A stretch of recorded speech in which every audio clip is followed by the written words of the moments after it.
Okay, ముందుగా sir congratulations, మంచి hit కొట్టారు మీరు. Thank you. సో షాన్ అనే సినిమా, ఈ సినిమాతో మీరు అందరూ ముందుకు వచ్చారు.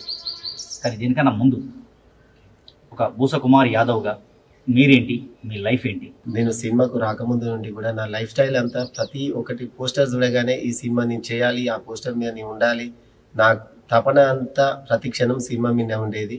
నేను ఏదో విధంగా తెరపైకి రావాలనే ఉద్దేశంతో నేను ప్రతిరోజు సినిమా అనే ధ్యాస అదేది నాకు 24 అవర్స్లో 7 అవర్స్ పడుకుంటే మిగతా టైం అంతా సినిమా ఎలా తీయాలి, నా గోల్ ఎలా కొట్టాలి, నేను ఎలా బయటికి రావాలి అనే విధంగా ఊహించుకొని పడుకునేది. ఆ సినిమాలోకి రాకముందు కూడా మొదటి నుంచి కూడా మీరు సినిమా గురించే ఆలోచిస్తున్నాను. ఎలా మీకు ఇన్స్పిరేషన్ ఎవరు? అంటే సినిమాలోకి రావాలనే ఆలోచన, మీరు అన్నారు పోస్టర్ చూస్తే అక్కడ ఉండాలనిపించేది అని. అంటే సినిమాలోకి రావాలనే ముందు అసలు ఏం చూసి మీకు సినిమా అనేది ఒక అట్రాక్ట్ అయ్యారు? మీకు రోల్ మోడల్ అలా ఎవరైనా ఉన్నారు? నేను యాక్చువల్గా పవన్ కళ్యాణ్ ఫ్యాన్ అండి. పవన్ కళ్యాణ్ అంటే నాకు చాలా ఇష్టం.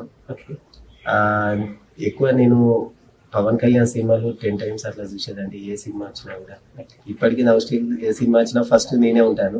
మామూలుగా నేను సినిమాకు వస్తానా ఏంటి, నేను ఉండే పొజిషన్లో నేను సినిమాలో అడుగు పెట్టగలుగుతానా, నేనుండే ప్రాంతంలో సినిమా వాళ్ళకి దీనికి టచ్ అనేది ఏం లేదు. అయినా కూడా నేను హైదరాబాద్లో ఉన్నప్పుడు నాకు తిరిగిన మన స్టూడియోస్ కానీ కొన్ని చిన్న చిన్న డైరెక్టర్స్ వాళ్ళ పరిచయాలతోటి ముందుకు పోవడం జరిగింది. మీరుండే ప్రాంతం అంటే మీరు ఎక్కడి నుంచి, మీరు ప్రాపర్ ఎక్కడ, మీరు ఎక్కడి నుంచి వచ్చారు హైదరాబాద్లో ఉండడానికి కన్నా ముందు? కానీ మీ ప్లేస్ ఎక్కడ, మీ ప్రాపర్ ఎక్కడ? వరంగల్ డిస్ట్రిక్ట్ నర్సంపేట. ఓకే, అంటే మీకున్నటువంటి ప్యాషన్తో మీరు ఇండస్ట్రీలోకి అడుగుపెట్టినప్పుడు మీకు ఈ ఆఫర్స్ రావడానికి, అంటే ఇప్పుడు నేను ఈ ప్రశ్న ఎందుకు అడుగుతున్నానంటే ఈ సినిమాకి ప్రొడ్యూసర్గా ఒక డైరెక్టర్ కూడా మీరే ఉన్నారు.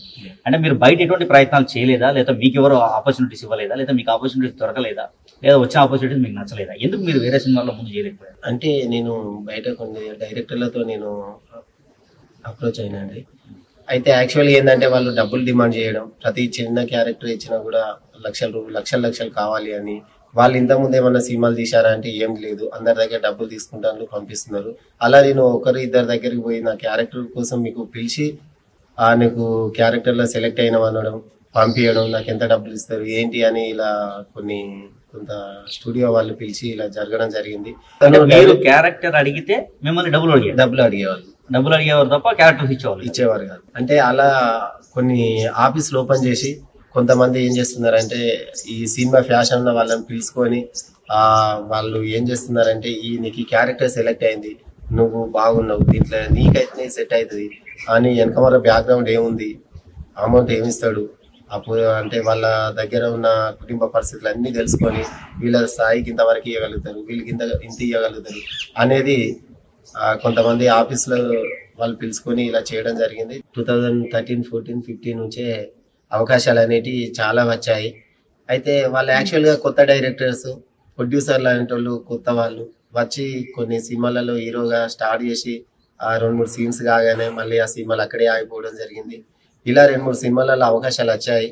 వచ్చిన తర్వాత వాళ్ళు క్యారెక్టర్ ఎవరెవరు ఉన్నారో వాళ్ళ దగ్గర నుంచి డబ్బులు ఇస్తేనే మేము సినిమాలు తీసి ముందుకు పోగలుగుతాం, మీ దగ్గర ఎంత అమౌంట్ ఉందో మీరే తీసుకురండి అనేది డైరెక్టర్లు ప్రొడ్యూసర్లు చెప్పడం వల్ల క్యారెక్టర్ పరంగా వెయిట్ చేసే వాళ్ళు డబ్బులు ఇచ్చి సినిమాను చేయలేరు కదా.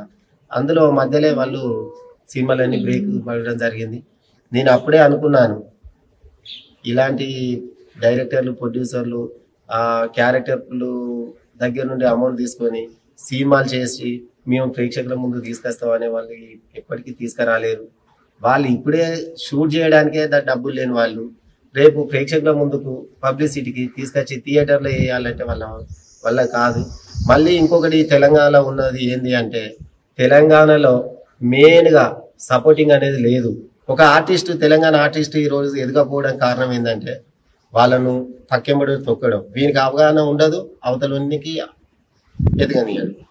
ఇలాంటివి జరగడం వల్ల తెలంగాణలో హీరోలు కానీ డైరెక్టర్లు కానీ క్యారెక్టర్లు కానీ ముందుకు పోవడం జరగట్లేదు. ఏళ్ల మీద లెక్క పెడితే ఈరోజు హీరోలను కానీ డైరెక్టర్లు కానీ ఒకసారి మీరు చెప్పండి. దీనివల్ల మొత్తం ఇండస్ట్రీలో సంబంధించిన ఆర్టిస్టులను చాలా తొక్కేస్తున్నారు. ఈ తెలంగాణ ఉన్న వాళ్ళకే తెలంగాణ వాళ్ళే శత్రువులుగా తయారయ్యారు. దీనివల్ల ఎవరు ముందుకు పోవడం లేదు. ఇంకొకటి ఏంటంటే ఆంధ్రలో హీరోయిన్ కానీ హీరో కానీ మామూలు చిన్న క్యారెక్టర్ వచ్చిన వాళ్ళకు తెలంగాణలో ఫుల్ సపోర్టింగ్ ఉంది. వాళ్ళను ఏ విధంగా చిన్న మామూలు క్యారెక్టర్ ఉన్నా కూడా ఇక్కడ వాళ్ళకి జేజేలు కొట్టడం, వాళ్ళకి బ్యానర్లు కట్టడం, వాళ్ళకి ఫ్లెక్సీలు కట్టడం ఇవన్నీ జరుగుతున్నాయి. అదే మన తెలంగాణ వాళ్ళని మాత్రం అవాయిడ్ చేస్తున్నారు. ఇది ఇండస్ట్రీకి కానీ ఇంకా దేనికైనా కూడా ఇది చాలా నష్టం జరుగుతుంది. ఇప్పటికీ ఇన్ని సంవత్సరాలు అవుతుంది ఇండస్ట్రీ వచ్చి, ఇప్పటి వరకు కూడా మనకు తెలంగాణలో చెప్పుకోదగ్గ హీరో కానీ, డైరెక్టర్ కానీ, ప్రొడ్యూసర్లు కానీ ఎవరు ముందుగా చెప్పడానికి కొద్దిమంది లైక్ నితిన్, విజయ్ దేవరకొండ ఇలాంటి వాళ్ళు తప్ప మాక్సిమం నితిన్, విజయ్ దేవరకొండ వీళ్ళు ఒకప్పుడు బాగా ఫేమ్ ఉండేవాళ్ళు. ఇప్పుడు వాళ్ళ సినిమాలు చూస్తే వాళ్ళను కూడా ఎప్పుడు వీళ్ళను బయటికి రాకుండా అణచివేయాలనే ఉద్దేశం కూడా ఇండస్ట్రీలో బాగా జరుగుతుంది. ఒక నితిన్ అంటే తెలంగాణ రోల్ మోడల్ అనుకున్నాం. దేవరకొండ కూడా బాగా యాక్టింగ్ కానీ ఆయన యూత్ గానే అట్రాక్ట్ చేస్తాడు. అతన్ని కూడా ముందుకు రాలేకుండా చేస్తున్నారు.